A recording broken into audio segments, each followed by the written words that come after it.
Hello out there in internet land. Welcome to episode 12 of P&J's F1 Chat. This week we are covering the Hungarian F1 from the Hungaroring in Hungary, oddly enough. I'm your host, Phil Lamington, and beside me, all the ladies know that when this guy's finished with them, you can still get a fuel sample from him. It's JB. How are you, JB, my friend? Yes, I'm good, mate.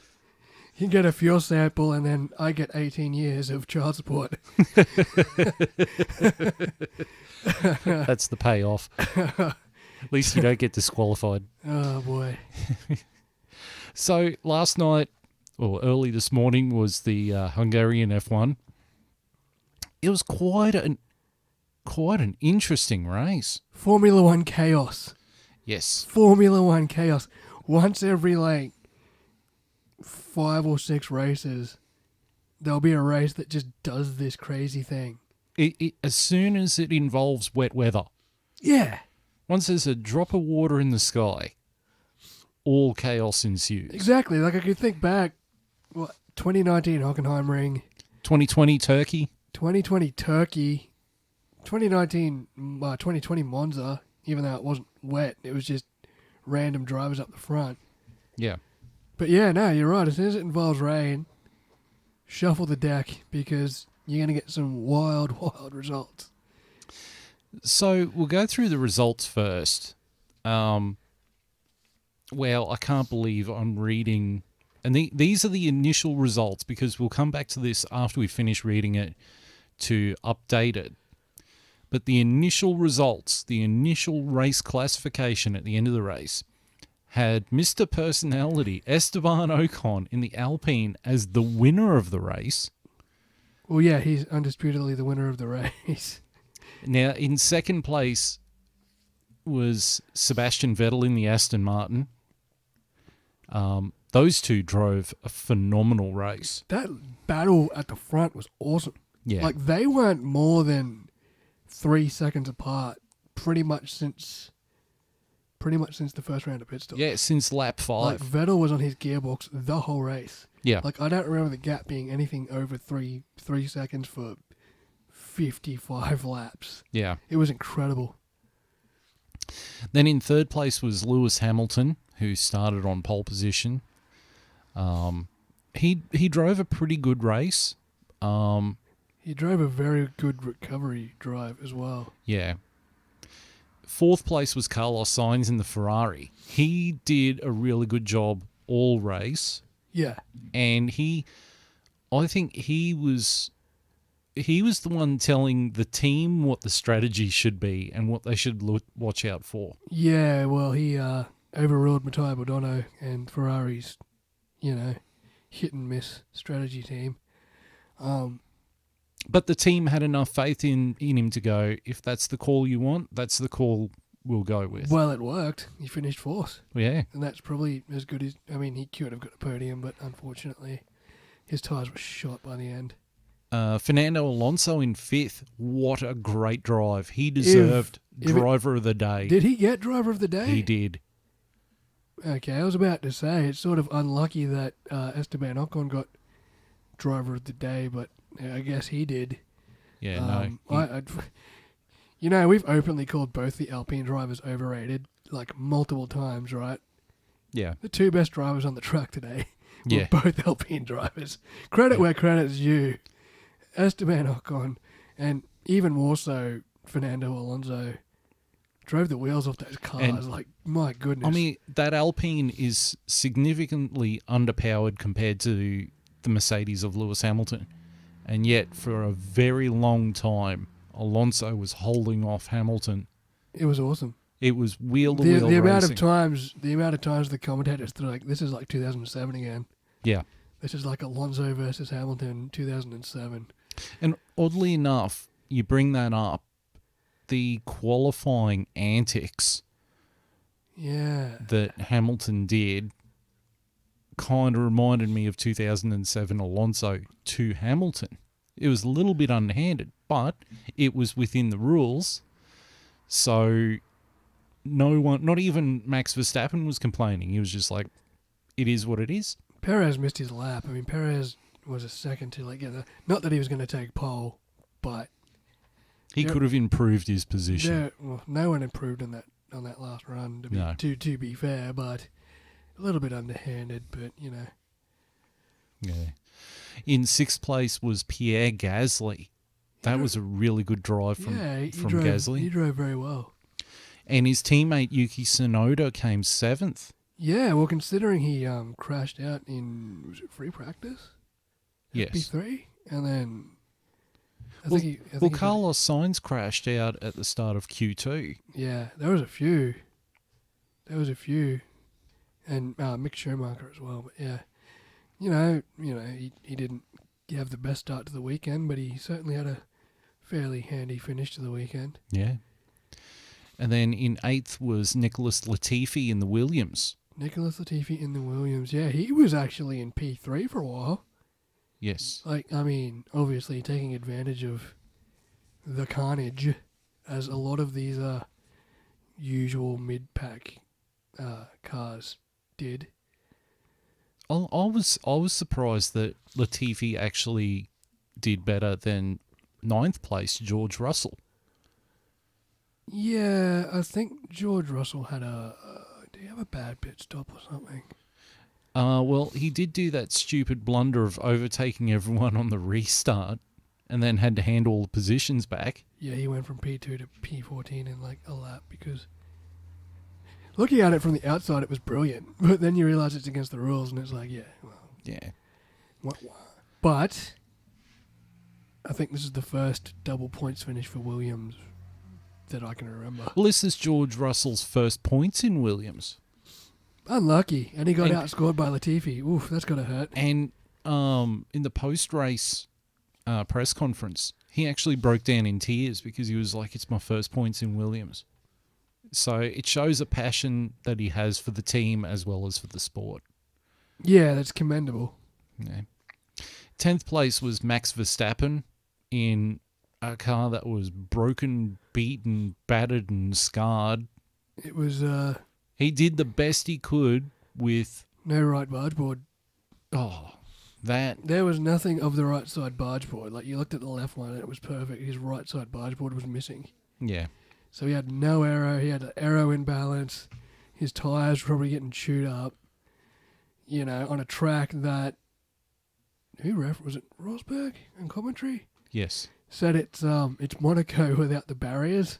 Yeah. Because it's a single line go-kart track for all intents and purposes. Yeah.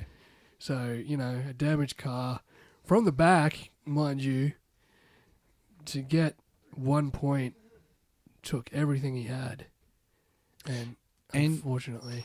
I think it was a couple of races ago we were talking about how under a red flag a car shouldn't be repaired. They did some repairs to Max Verstappen's car. Did they use... was that silver duct tape or like alfoil they used? It looked like alfoil. I think it is silver duct tape. I think it's just like a whole bunch of silver duct tape that they used on the side of that car. I get them putting the car back out on the road to try and minimise the damage. But again, I still voiced my opinion. They shouldn't have fixed the car unless it was for safety purposes. That's at least his car was fixable. I think some of it was actually fixed on safety grounds. So, but I don't know fully. If it wasn't fixed on safety grounds, then I don't think the car should have been fixed under a red flag. Well, it was fixable. I don't think they changed much. I don't think they had time to change much. Yeah, but it goes back to our argument we had a couple of weeks ago about how if it's a red flag, it should be parc ferme, unless it's safety. Yeah. In 11th place was Kimi Räikkönen. He did not have a great day at the office. No, he left some... yeah, he left some bodywork out there too, I think. 12th place was Daniel Ricciardo. He had a shocker. He had a shocker of a weekend. Well, but the race was not his fault. Yeah, where he finished was not entirely his fault. He did have some bad balance, and he did start 11th. And he did get spun by Leclerc when we'll get to Stroll that. punched into him. We'll get to that. Here's someone who I thought had an absolute ding-dong battle with Max Verstappen. That was Mick Schumacher in the Haas in 13th. He had a ding-dong battle with Verstappen and Hamilton. And who else? He made the car very wide. He showed some good defensive driving, actually. You know, we haven't seen much of it from him because he's languished at the back, but he was given his chance against top quality opposition, and he fared well. I say this a lot, but I think I even text you or text our F1 group chat on Facebook, on Messenger, when Max finally overtook Mick Schumacher. I sent a message going, I still think Mick Schumacher drives so much like his old man. He's got his old man's talent. Yeah, but he finally got to show it. Yeah. He finally got to show it against, Ricciardo and Hamilton and Verstappen. Yeah. You know, he didn't give him an inch. So, very, very impressive, actually. Very impressive to watch. He has a lot of promise for the future. Yeah. Yeah, wait till he gets some better machinery under him. He'll start reminding us more and more of his father, I think. And then in 14th is Antonio Giovinazzi in the Alfa Romeo. He's the last of the actual finishers. Yeah. It was a meh day for him. I'm trying to remember. Did he hit? I think he hit someone. Did he hit someone, or was it Raikkonen that hit someone? I think it was Antonio Giovinazzi. He hit somebody out on the track, and then Raikkonen obviously hit Mazepin coming out of the pits. Yes. And ended his race. Yes. Poor old Mazepin got taken out by Kimi Raikkonen in the pit lane. A crash that wasn't his fault. For once. Yeah. Yeah, actually, I don't feel sorry for that guy very often, but I feel sorry for him a little bit. You kind of expect better from Kimi Raikkonen, but that wasn't Kimi's fault. I think that was the team. That was his team releasing him into traffic. Yeah. Lando Norris was retired under the red flag conditions because his car was just too broken from the first corner accident. Angry, depressed man. He didn't hold back with his vitriol, let's say it that way. Nor should he. And then taken out on the first corner was Sergio Perez in the Red Bull. Yeah. Lance Stroll in the Aston Martin, Charles Leclerc in the Ferrari, and the instigator of pretty much all of it, Valtteri Bottas, Grosjean Jr. Yep. He certainly wins the Pasta Maldonado award for this race. He did himself no favours, not only to the drivers around him, but also to his own team and his own chances of holding. I think the only person he did a favour for with that was Hamilton. Yeah, the only guy in the top 10 that actually didn't get hit was his teammate. Yeah. So if he wanted an award for precision torpedoing, there's your guy, because it was pretty well done how he hit both Red Bulls and one McLaren, but missed his teammate. And caused an Aston Martin to go into a Ferrari and the other McLaren. Yeah, he's the bowling ball and they were the pins, and he was just like a bull in a china shop. I mean, but we'll break down the crash a bit later on. Oh. So that was the initial results, and now I'm trying to. Here we go. So the revised results now is that Sebastian Vettel actually got disqualified. Yeah. But Aston Martin are appealing it because after the race finished, Sebastian Vettel ran out of fuel. Yep. And the stewards were unable to take a fuel sample. And because of that, they disqualified him from the race. Yeah, the FIA needed to be able to take 1 litre of fuel from the car for testing, if you're running, I don't know, whatever. Steroids. Yeah, if your car's running steroids, however that works, mechanics out there. If you've got a secret nitrous tank in the back or something, the FIA wants to know. So does Dominic Toretto. Yeah, because nothing's stronger than family. Especially if you have a 10-second car. But what is stronger than family is the FIA's punishment. Yeah, they wanted to take 1 litre of fuel out, which is mandatory across every finisher, I'm pretty sure. And they were only able to extract 0.3 litres out of the tank. But George Russell also seemed to have run out of fuel after the race. Were they able to extract a litre of fuel from his car? I don't know. I assume so, because they haven't disqualified. I don't know, Jeff. I'm having a Chris Kamara moment there. Yeah, well, I mean, I saw him stop, and I assume he ran out of fuel, or was very close to running out of fuel. But seeing as he also hasn't been disqualified either, maybe he saw that he had 1.1 litres of fuel left and just turned the engine off. But so the revised top 10 now is Esteban Ocon is still in first place. Lewis Hamilton is in second place. Carlos Sainz is bumped up to the podium and is in third place. Yeah. Alonso fourth, Gasly fifth, Tsunoda sixth. Try and say Tsunoda and sixth really fast. Start at 6. I win. Latifi in seventh, Russell in eighth, Max Verstappen in ninth, and Kimi Räikkönen in 10th, which means Alfa Romeo now gets a point, and the Williams cars get more than points. one. They get more points. Well, Verstappen gets slightly more points, and Lewis gets slightly more points. So, Latifi gets 6, Russell gets 4, so they get 10 points.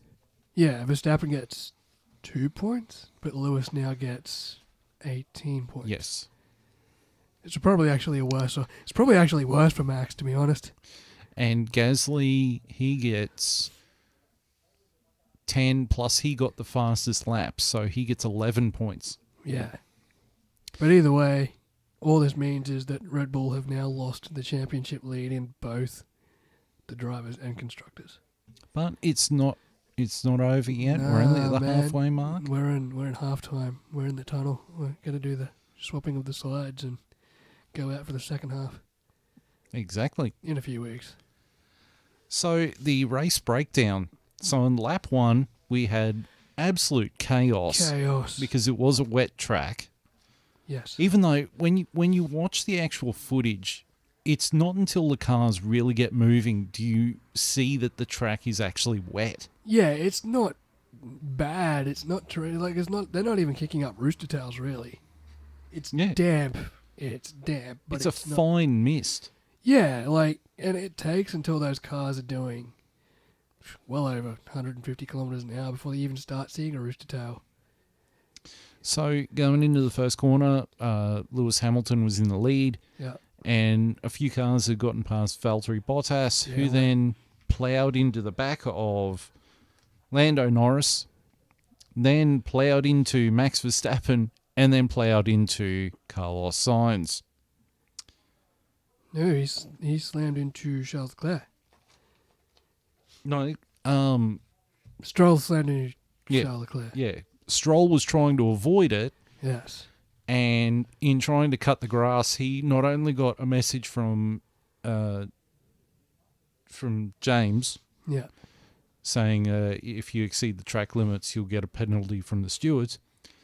But he also crashed into Charles Leclerc, and Leclerc spun Ricciardo. Yes.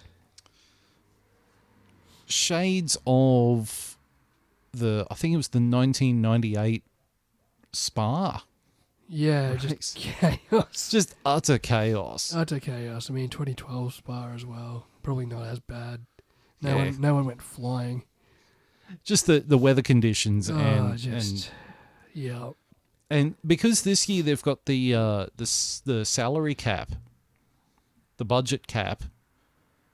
That's going to be eating away at Red Bull, having to repair the cars over and over and over again. Well, this is the second race in a row they're going to have to repair a car from scratch. Yeah. Max's cost, was it 1.8 million? They came out and said it cost 1.8 million to fix Max's car from Silverstone. And now they're going to have to fix Sergio's car. Yeah. And I guess all they really have to do with Max's, luckily, is replace the barge board. Yeah, a little bit of fiberglass, a little bit of paint. It'll buff out. Well, yeah, a little bit of multi-million-dollar fabricating. But the big takeaway after all that, besides the fish and chips from Vella's Fish and Chips, who make the best fish and chips in Mackay. Have we got a secret sponsor? No. Okay. I just thought I'd throw in a little bit of a promo in there. Good. We don't get any kickbacks from it. Would be nice if we did, but still. The big takeaway was that Lewis Hamilton was in first, and then in second was Esteban Ocon in the Alpine. You watch his onboard from this, and it's like the parting of the Red Sea. It's like someone got a giant broom and just brushed to the cars. It was Moses to the time. left, and all he's done is just like ease off the throttle, watch everyone get swept out, and then get on the throttle, and all of a sudden he's in second. It was just a Moses moment. It was, it was like Formula One online, but like you could see what's coming. It's more like Forza. You've got Forza online with a bunch of noobs. You've got that guy in the Porsche that's going to take you out of the next corner, and you know he's coming, and you tap the brake, and you watch him go into the wall instead. That's pretty much what happened to Esteban Ocon in real life. And Sebastian Vettel in the Aston Martin ended up in third. Yeah, and George Russell was up there too. Yes. And then the race was red flagged. Yeah. So then we get to lap 3, and it's a dry restart. Because it was probably about 20 minutes to half an hour had gone between the accident and when the restart happened. Yes, but the sun had been out the whole time. Yeah. Yeah. And in one of the more bizarre moments that reminded me of Indianapolis back in 2005. Yeah, it was the first time I've ever seen this. All the other cars did a formation lap and then went straight into the pits and took the inters off and put the slicks on. Well, mostly mediums, yeah. Except for Lewis Hamilton, who went onto the grid. He was the only car on the grid. So there's 22 grid slots there, or 20 grid slots there. The pole man's sitting there by himself. Him in the safety car. Him in the safety car. Him in first, the safety car way back, and he's sitting there with intermediates, and you get that voiceover moment. He's sitting there with the clutch in, with the revs loaded, and it's like, and at this moment he knew he fucked up. And then he lets the clutch out and burns past, and half a lap in, he's like, "Oh yeah, it's dry." These tyres are not the right option. Yeah, these tyres are not the right option. After his strategy team had said on the radio, "Hey, we might look at putting slicks on as a gamble," like before he went out on the formation lap, and then proceeded to not. They were like the only team that came on the radio, like, they're like, we might put the slicks on, and everyone else was sort of umming and ahhing about it. And at the end of it, they didn't, and everyone else did. They bluffed themselves out. They bluffed themselves. Like, Ferrari make bad strategy calls, but imagine bluffing yourself out. So now Lewis has gone around a full lap on intermediate on a dry track. Everyone else has gone out on medium tyres or soft tyres or whatever. And it's just a freight train. It's just comedy gold. Yeah, it's just like, you sucked yourself out. Well done. That's new. You fucked up, bitch. You fucked up, bitch. Just remember, cigarettes in Arkansas are only $6. You fucked up, bitch. Someone out there will get that reference one day. So Hamo pitted at the end of that lap to go on I think he went on the mediums. Yeah. And while everyone was pulling into the pits and for the restart, Mazepin got taken out by Kimi Räikkönen in the pit lane because of an unsafe release, which got Kimi Räikkönen a 10-second penalty. Yeah, and ended Mazepin's race. Well, this was also happening. George Russell did the little undercut, which looked brilliant. It looked really good because he actually got out ahead of everyone just as the light went green. So it looked legal, but it really wasn't legal. So he led one lap at the Grand Prix and then had to give about 12 positions back. So, yeah. And the commentators were like, Oh, He's no, got a problem. yeah, it's like- He's just got no luck in this Yeah, world. luckless George Russell who tried to cheat and almost got away with it. On lap 14, Max having a ding-dong battle with Mick Schumacher. He finally passes Mick Schumacher. God, that was such a display of great driving on behalf of those guys. It was brilliant. It was brilliant. Meanwhile, that was going on.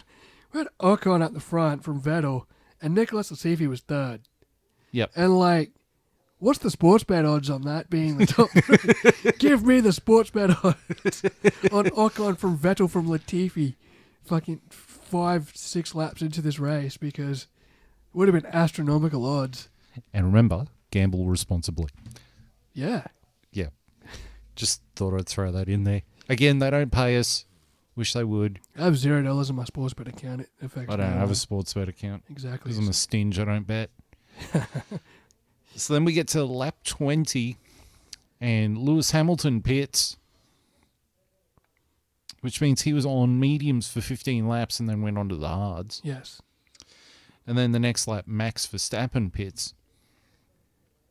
And he comes out. I think he also, Daniel Ricciardo also pitted on the same time. Yeah, and unlucky for Max because they wound up putting in a 1.8 second stop, which is they put in a world record pit stop time, and it counted for nothing because Daniel still jumped him, and then Lewis Hamilton overtook them both. Yeah, Lewis got them both by the end of turn one, so that was the end of Verstappen's winning hopes at least. And then we fast forward to lap 38, and Esteban Ocon pits and still comes out ahead of Sebastian Vettel, who had pitted a couple of laps before. Sebastian Vettel pitted on lap 37 for a 3.3 second stop. Ocon went in for a 2.3 second stop, but Vettel had made up about a second in his outlap. Yeah. Was right on the gearbox of Ocon, despite the slower stop. Well, Vettel had an issue on his pit stop, didn't he? Vettel had a slow left or right. I don't know. Ted Kravitz was watching it. We were watching the onboard. Yeah. But yeah, he had a slow stop. Cost him about a second, which you wonder. If that you hadn't wonder. have happened, he would have gotten the lead. Yeah, he probably would have got the lead had it not happened, but unfortunately it did. So then we fast forward to lap number 60, and Max finally passes Daniel Ricciardo. Yeah, You've gone a long way ahead. Did I? Oh, well. I've got many a notes. Would you like me to? Yes, would you like me to? please fill in the blanks. I filled in the blanks because I stayed up till 1:30 watching this race. So did I. I actually went back and watched the half an hour recap of it too. I didn't. So this is I watched the 7-minute highlights and just jotted down stuff. From that's it. All right. So you take a swig. Lap 41, Max Verstappen pitted for the medium tyres and one last push at the win with his missing right barge board. That was actually the 1.8 second stop. It was actually a record. Yeah. Which will probably stand forever now because they're changing the pit strategy. I don't get what they're doing. Yeah, me either. They're changing the pit routine to make it slightly slower as of Spa. Lap 48, Lewis Hamilton pits for a set of medium tyres, which is the exact same lap he pitted in 2019 for a set of new medium tyres, which got him the win over Max Verstappen at the 2019 Hungarian Grand Prix. Kimi Räikkönen almost costs Esteban Ocon the lead on lap 49, coming out of the pits as lapped traffic, as Sebastian Vettel almost dove under him. That was his probably best chance at Vettel of taking the lead of the race, but Ocon just held on. Lap 61, Max Verstappen finally got up into 10th and a championship point after overtaking Daniel Ricciardo. And then lap 65. Well, I got to lap 63 where you had the epic battle between Fernando Alonso and Lewis Hamilton. Yes. That was just... That was awesome. That was the old Alonso. That was the old Alonso back, not the whinging, bitching GP2 engine meme lord that we've had since, 2015. Yeah, no, that was old Fernando. That That dude turned 40 like 3 days ago. And yet he was driving like he was in the 2005 Renault. Oh, it was brilliant defensive driving. And nothing he did was illegal. No. He just slightly wider on some corners and slightly more in the middle of the track off the racing line. He made a 2-meter car 5 meters wide. Yeah, all he did was there's the racing line and then there's offline, and he put his car right in the middle. Yeah. It's it wasn't dangerous. He didn't swerve. He didn't do anything. All he did was not give Lewis enough room on the inside to the apex, and if he was going to go on the outside, he was going to find grass. Yeah. And it was just a masterclass of defensive driving for about 6 or 7 laps. Yeah. And Lewis did everything he could to get past him, but just couldn't. Well, then on lap 65, Hamo finally did get past Fernando Alonso. Yeah, Alonso locked a brake into turn 1. I will admit, once I saw him overtake Alonso, part of my heart broke. I was a little bit sad. He did everything, and his only mistake he made in 8 of probably the most intense laps he's driven since God knows when. He just pinched a brake into turn 1 and ran wide. That's the only mistake he made. Well, then 2 laps later, Lewis Hamilton overtook Carlos Sainz. Yes, Carlos fought with everything he had. But his tyres were gone. His tyres were 40 laps old by that stage. And then we get to the last lap, which was lap 70, where Esteban Ocon gets his maiden win. Good on him. And he forgets to drive and put the car into the Parc Ferme area. He does 2 victory laps instead of 1. But you know what? I'm actually surprised they let him get away with that. The FIA have been they're narcissistic. When You it comes only to ever get that. one first F1 win. Yeah, and usually the FIA, because wasn't Lewis Hamilton going to get in trouble for driving off the track and blah, blah, blah in Silverstone? No one complained, so it wasn't. Yeah, right. Yeah. But Esteban Ocon got to have 2 victory laps. Actually, no, I think he parked. He did. He had 1 formation lap and then went past the start line and drove to the end of the pit lane, realised his mistake, parked at the end of the pit lane. This is why Sebastian... Yeah, well... Meanwhile, Sebastian Vettel's Aston Martin had conked out of fuel. So the second place guy is running from the turn 15, 18, whatever the last corner on the track is. Yet the second place guy running down the pit lane from one end, the first place guy running down the pit lane from the other end. And they eventually meet in the middle and we have a podium celebration. But I'll tell you, without sounding too much of a silly douchebag, they kept showing footage of Esteban Ocon running up the pit lane, towards the podium, and there was Fernando Alonso waiting at the podium, and he high-fived the entire team and everything. I will admit, a tear ran down my eye when Fernando Alonso gave him a big hug and picked him up, and that it was that was cool. That was a cool moment for that team. It was a beautiful moment. And then Sebastian Vettel was there, and they hugged it. Good on him. Good on them. And then Lewis came along and fucked it all up for everyone. But still, he did not. all he did was a fist bump, and that was it. Get off his case. Unlike Sky Sports, I'm not on his dick, so he'll make it about himself at some point. Yeah, it's true. No, it was cool. I mean, like I said earlier, I've openly called both Esteban Ocon and Fernando Alonso overrated. Yeah, we both have. And I thought Alpine was, They really stepped up. But they did. Today, yeah, man. Nothing overrated about it. They were the 2 best drivers on the track. Bar none. It was pretty awesome. It was pretty awesome to watch. Also, side notes. Valtteri Bottas and Lance Stroll both have 5-place grid penalties for the Belgian Grand Prix for their roles in the Turn 1 crash. I think they both deserve it. Yeah. And Williams got their first double points finishing since, I assume, 2013 or 2014. It's been a while. Yeah. And, as Johnny's weird notes continue, Esteban Ocon becomes the first French driver with a French power unit to win since Alain Prost. That was back in 1980. 84, I think. Yeah, what was he driving? Renault. There you go. Yeah. I didn't know the year. Someone said the year, but Yeah, I think they said it was either 84, 83, or 86.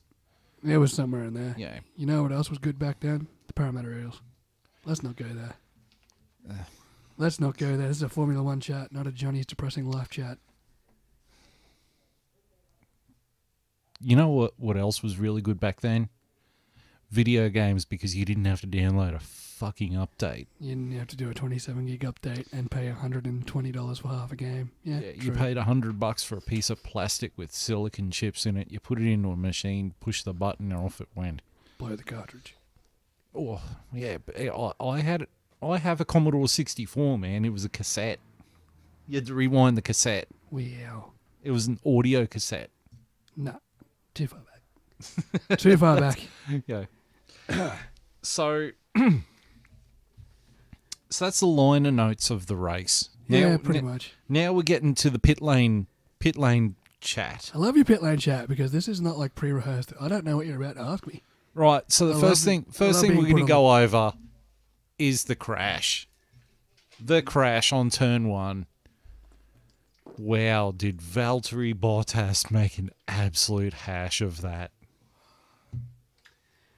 I don't know if he didn't intentionally do it. Well, let's call a spade a spade. Neither Valtteri Bottas nor Lance Stroll were driving dangerously. It's just maybe they weren't paying attention. I don't know. I'm trying to figure out if Valtteri Bottas actually pinched his right front brake. He did. On the pit lane paint. Line. No, he locked up.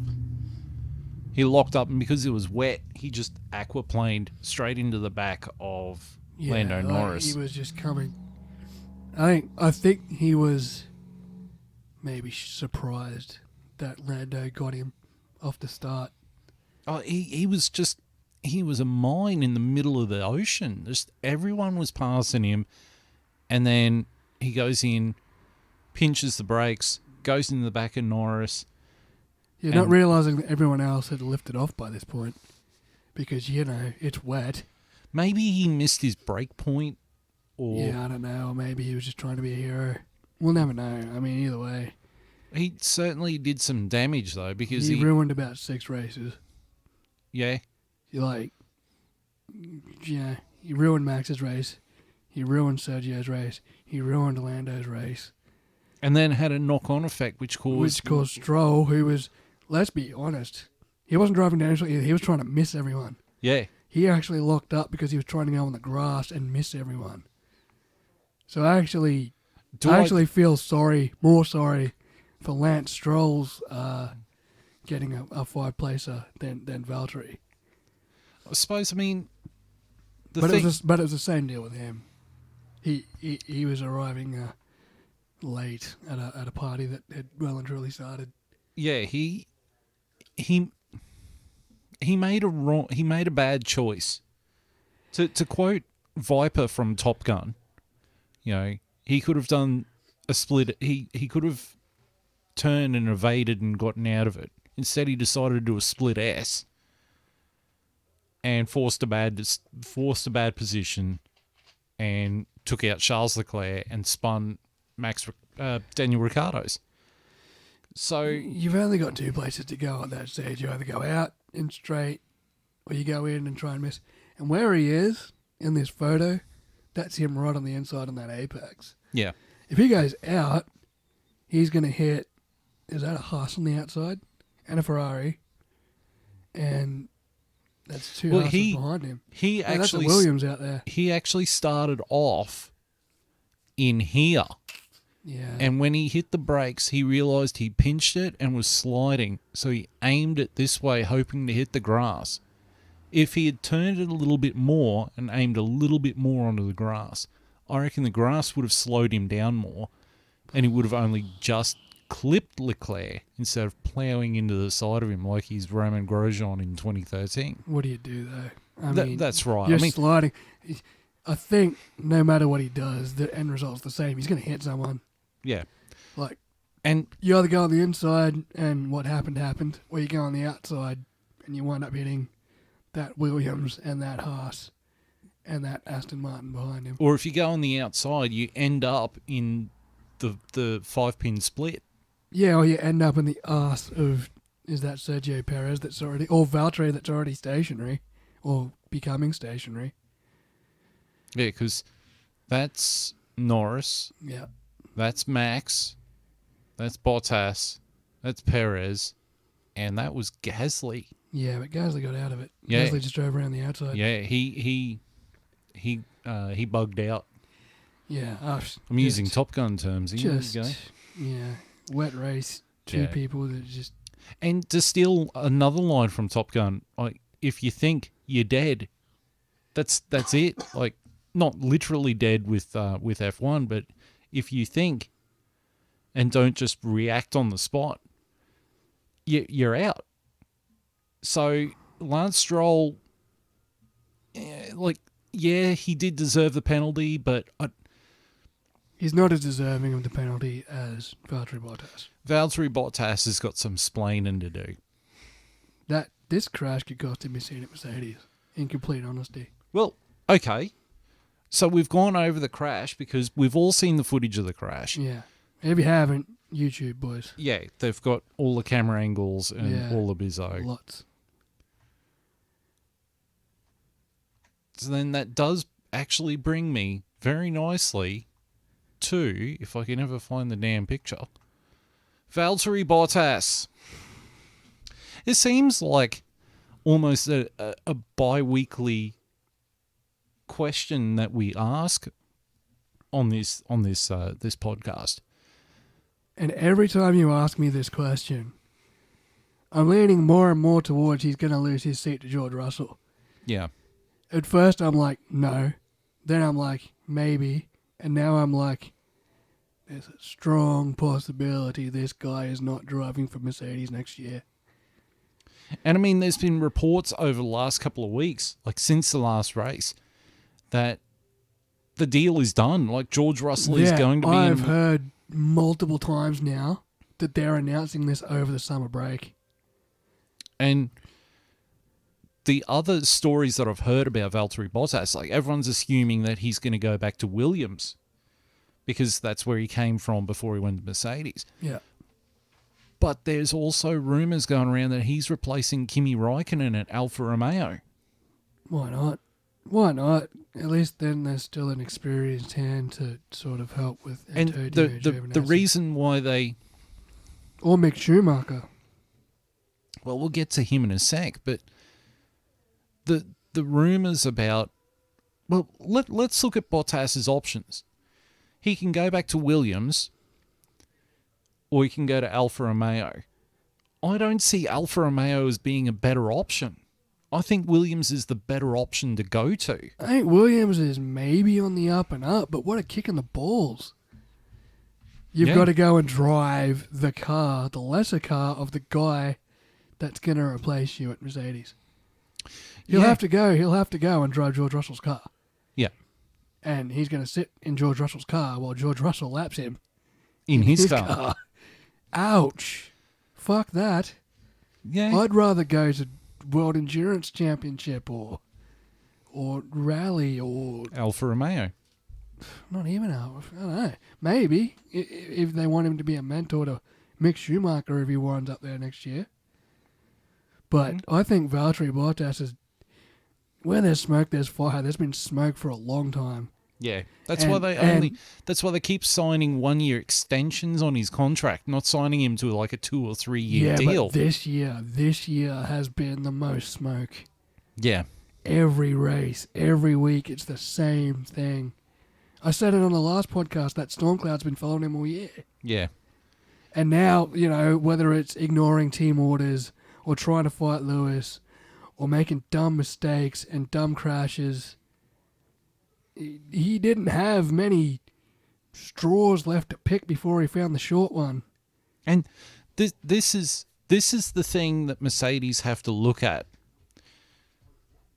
He is not a world champion. No, he does not look like a world champion. He does not act like a world champion. He does not drive like a world champion. He is not world driver champion material. No, he's George Russell is. He's whipping boy, tail gunner, team player. He is Rubens Barrichello. He is Felipe Massa. Yeah.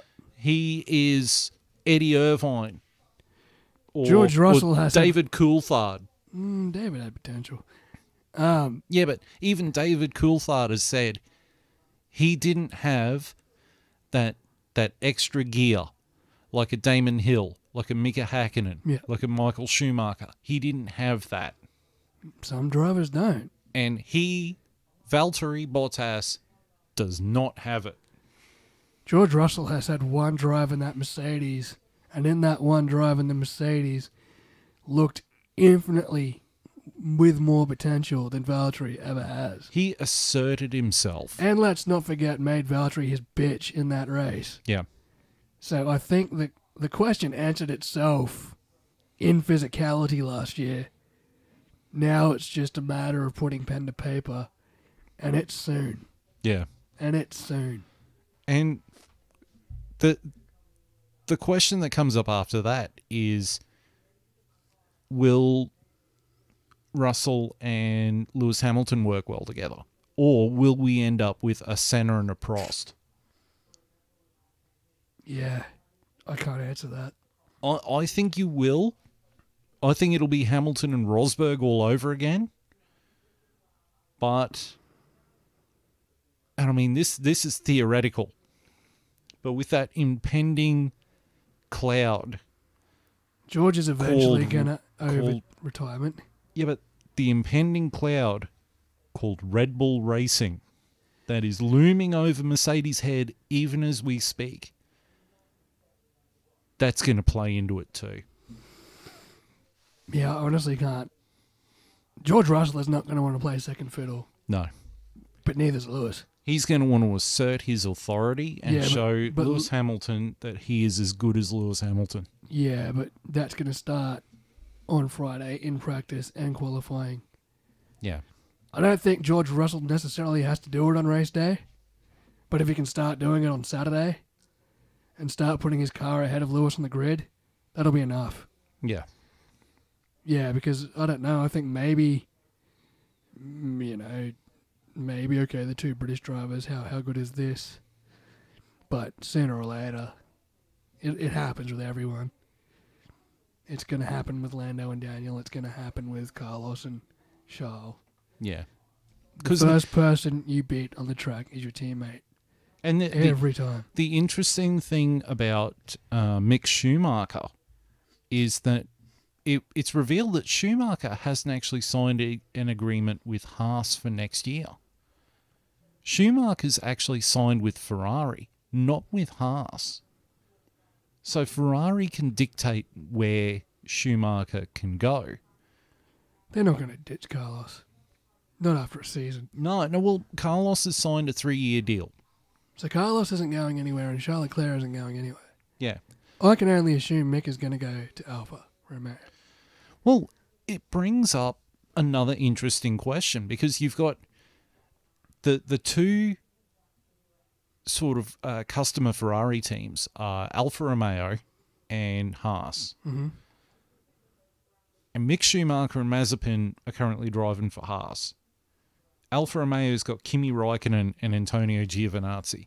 Now, apparently Ferrari has soured on Giovinazzi. They don't see anything in him. Rightly so. Apparently, I think it's Frederick Lesueur? Frederick Lesueur. Is the team principal at Alfa Romeo. Apparently, he is quite soured on Kimi Räikkönen. The only reason why Kimi Räikkönen is still there is because Alfa Romeo want a world champion on their driving for their team. How's that working out for them, honestly? I think Kimi's got to go at the end of the season. I love Kimi to bits. I thought he was going to go at the end of last season. I think Kimi's got to go. He's done. He's done. Yeah. Like he's not enthusiastic about the team. He's angry. Yeah. Listen to his radio messages lately. Yeah. He's angry. He's not happy at all. Yeah. He's not happy in the car. He's not happy out of the car. He's not happy with the team. He's not happy with the car. He's not happy with Antonio. He's not happy with strategy calls. He's not happy with Formula One. He's done. I think if he sticks around in Formula One, Nah, complete waste of time. if he does stick around in Formula One, they need to do a swap and get Mick Schumacher into the Alfa Romeo and put Kimi in the Haas. Yeah, I think he's done. He's so I think he's done too. I think this is it. This is his last season in Formula One. He can say that he loves Formula One and he loves driving in Formula One as much as he wants, but actions speak louder than words, and more importantly, radio messages get broadcast. That's right. When when the team is sitting there saying, "Hey, good job, Kimi," and he's like, "No, that wasn't a good job. How about you give me a faster car?" That's a kick in the guts of the team. Yeah, that's not a great attitude. Yeah, and it's like, well, what the fuck do you want us to do? But I saw a video. I think it was Aidan Millward did a video called "Did Kimi Räikkönen Bankrupt Lotus?" And when he goes through all the facts, it becomes really apparent that Kimi Räikkönen did in fact bankrupt Lotus back in 2013. Yeah. 2012, 2013. Because he had, and it goes back even further. Like, so he was with McLaren. Yep. And he wanted more money from McLaren. And they said no. And that's why they signed Fernando Alonso. So then Luca de Montezumolo, the then president of Ferrari, he wanted to get rid of Michael Schumacher because he'd had enough of Schumacher, Jean Todt and Ross Brawn running Ferrari and not him. Mm-hmm. So he wanted to break it up a little bit. So he wanted to hire Kimi Räikkönen to be Schumacher's teammate. Yep. Schumacher didn't want him. So that's why Schumacher retired. And because he didn't want Felipe Massa to be a victim and get dumped from F1. So he retired. He fell on his sword to bring Kimi Räikkönen in. Oh, I could take a big breath of air there. This is a lot to say. So then Kimi Räikkönen didn't do well and was just bitching about the car in, 2009? So Fernando Alonso was brought in for 2010 and they let Kimi Räikkönen go. No one wanted to touch Kimi Räikkönen because he was asking for too much money. Yeah. He gets hired by Lotus to come back. This is after a stint in NASCAR, right? Yeah, he came back in 2012. Yeah. Now, he was on X amount of money, but he also got paid, and this was in the contract, for every championship point he got paid a bonus of 50,000 euros. For every championship point Every he got. championship point he got.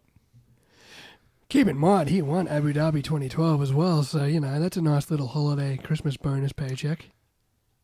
They ended up owing him 8 million euro. Yeah, didn't he wind up driving for free because they couldn't pay him?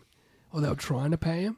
Well, that's why at the end of 2013 he took a sabbatical.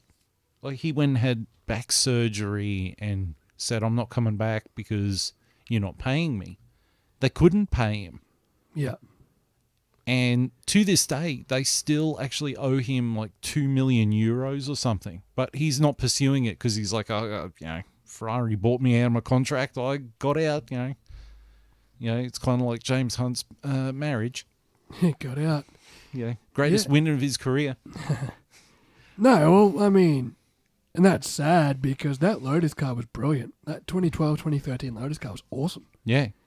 And then I can only assume Kimi having to be owed that much money stunted the money they could put into development of that car. Yes. Because, that car was on the up and up until then. Yes. 2014 came along and the ugly-ass, odd-shaped, odd-length, walrus-nosed Lotus was a shitbox. And that was the end of them as a team, essentially. Yeah. That was the end. Like, they peaked. Roman Grosjean was looking like a world beater. And then 2014 happened and the end. And then eventually they got bought back by Renault because Renault wanted to prove a point to Red Bull that their engines weren't complete shit. Oh, I guess. Because at the time, Red Bull was like the works team of Renault. Yeah. And Christian Horner had enough. yeah, he described it as paying for a first-class seat and getting an economy engine. Yeah. And so that angered Renault bosses, and they went, well... Cyril Beatbull was not happy. Yeah, that whole thing reminded me very much of the PlayStation, the Sony PlayStation. The PlayStation... Okay, video game history here. So back in 1992... there was supposed to be a CD add-on for the Super Nintendo being developed by Sony called the Super Nintendo PlayStation. But the deal that Nintendo had worked out with Sony was that Sony would get all the money from all the licensing and everything made for that PlayStation. Nintendo realized about 2 weeks beforehand that they got the bum steer of the deal. They got nothing out of it. So they go to the first E3. Sony gets up first and announces, we've made the Sony Super Nintendo PlayStation CD unit. Mm-hmm. And they're all proud and everything. Next day, Nintendo gets up and announces that they're doing a CD-based add-on for the Super Nintendo, but with Sony's main rival, Philips. Oh, wow. Sony looks humiliated, and the president of Sony was just like, cancel the project. Nintendo can go fuck themselves.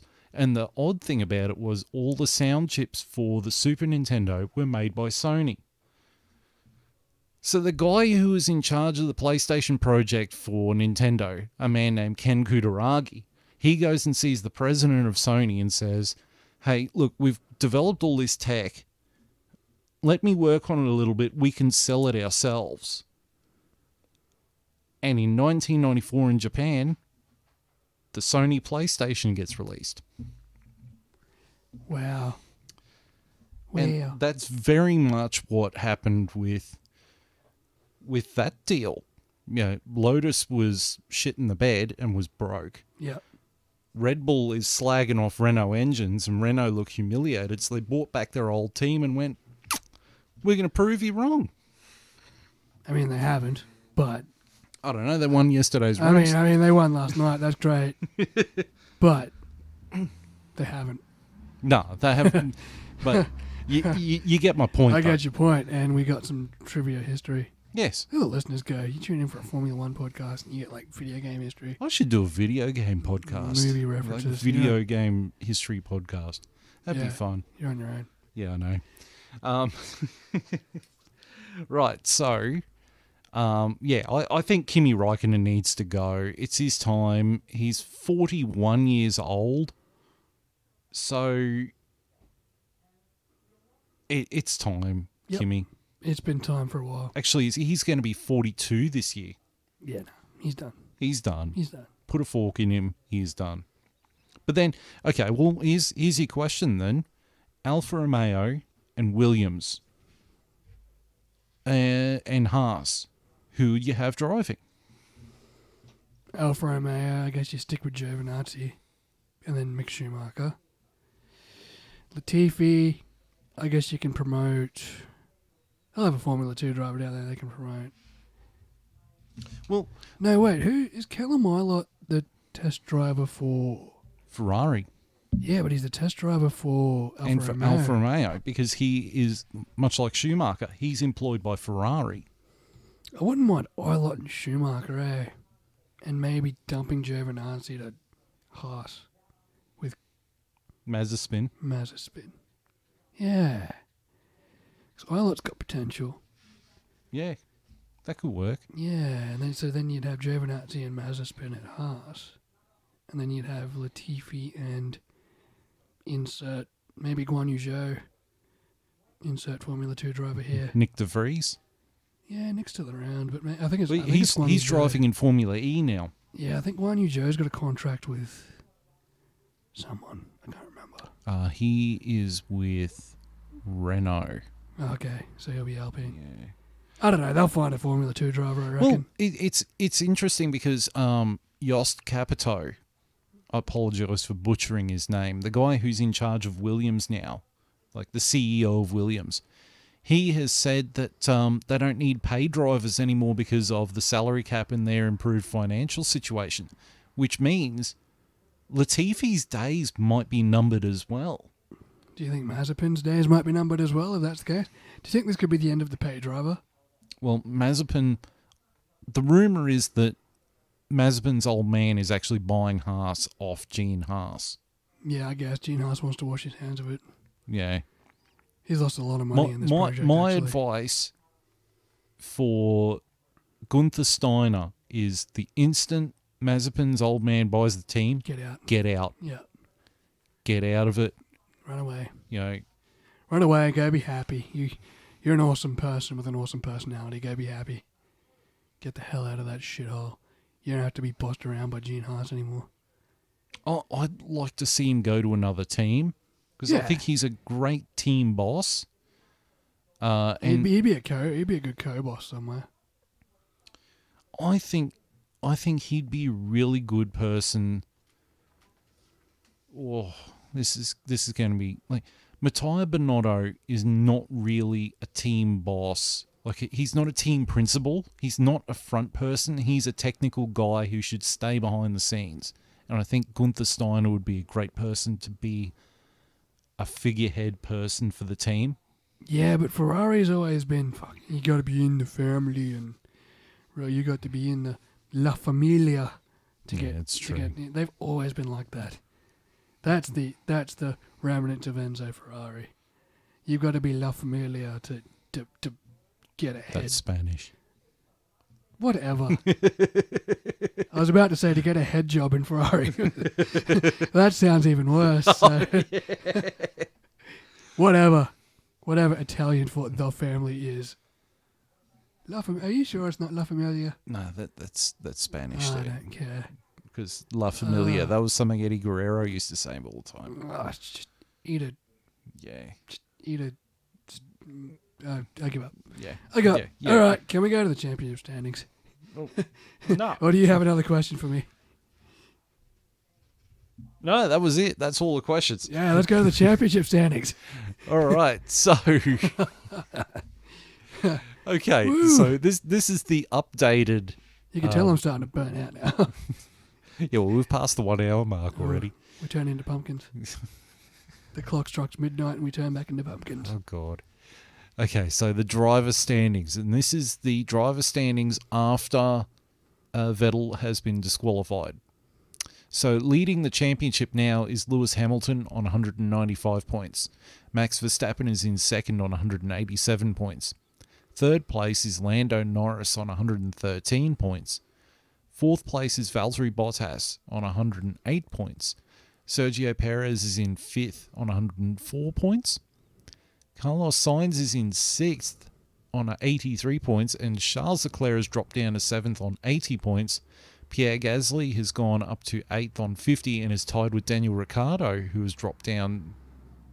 He's technically on eighth, but they've got him listed as ninth. I assume that was finishing position of the last race. Yeah. Yeah. And Esteban Ocon has overtaken Sebastian Vettel and has gone into 10th place in the driver standings. And then we get the constructors standings. Mercedes has taken over the lead of the constructors with 303 points. Red Bull is in second place on 291 points. Ferrari is tied with McLaren but is listed as third Same thing. on 163 points. McLaren fourth on 163 points. Alpine has jumped ahead with 77 They had points. themselves a very good day. AlphaTauri is in sixth place with 68 points. Aston Martin is in seventh with 48 points. Williams has jumped up There they are. I told There you. they are. They're on their way. I didn't think it was going to be 10 points at once, but there they are. To quote the Macho Man Randy Savage, I'm on my way. Williams are on 8th with 10 points. Alfa Romeo got a point as well, so they are on 9th with 3 points. And Haas is the only team that hasn't scored a point. I'm so happy for Williams. I am too. Like, we said it was coming and coming and coming. They're going to get... George Russell's going to get points. And then it winds up to be Nicholas Latifi getting more points than George Russell, but he still got points. You know what has fixed Williams, like the team Williams up? Mm.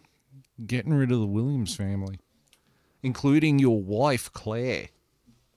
She wife, needed Claire. to go bye-bye. Well, yes. She wasn't a very assertive boss.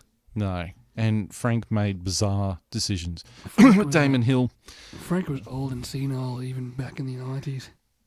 Yeah, he was very much set in his ways. Mm-hmm. So now we're on the summer break. So in about 4 weeks is going to be the Spa Francorchamps from Belgium. Yes, we're on the summer break. We're going to break out the cricket set. Where my grandmother is from, actually. She was Flemish.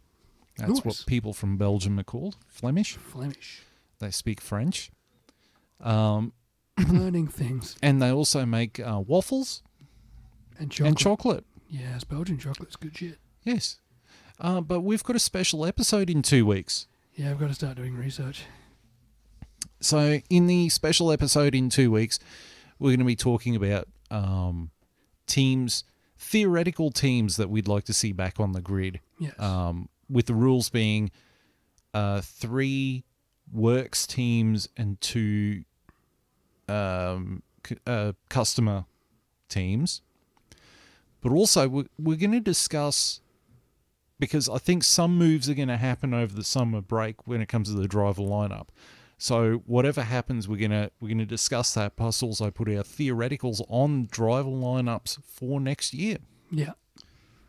Sounds interesting. Sounds fascinating. It does. It does indeed. So. And Johnny didn't know about it, so I was putting him on the spot. Yes, but at least I have time to research, which 2 weeks. which I'll wait until very much like my high school exams the night before. Yes. I was the same way. I didn't even study for half of my exams. Yeah, it showed. It showed in my grade 12 report card.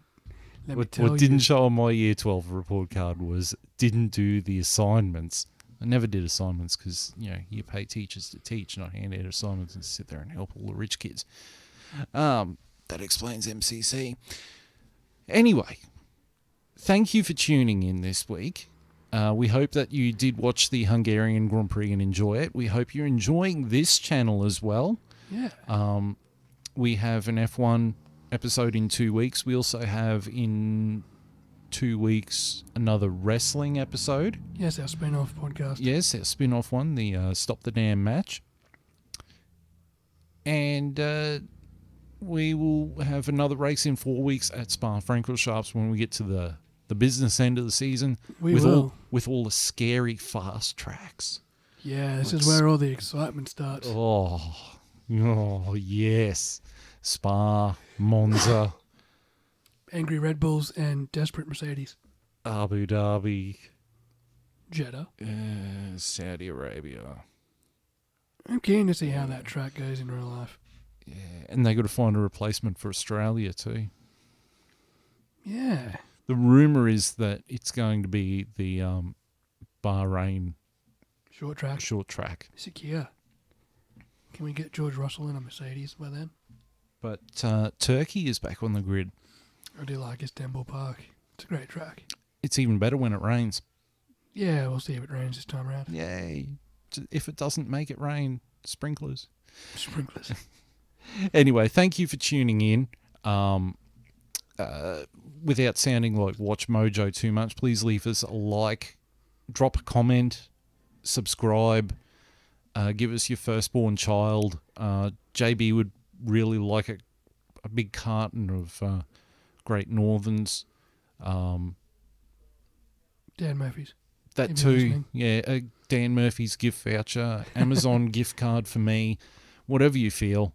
But please, thank you for joining us on this journey, and we will see you in a couple of weeks with our special episode.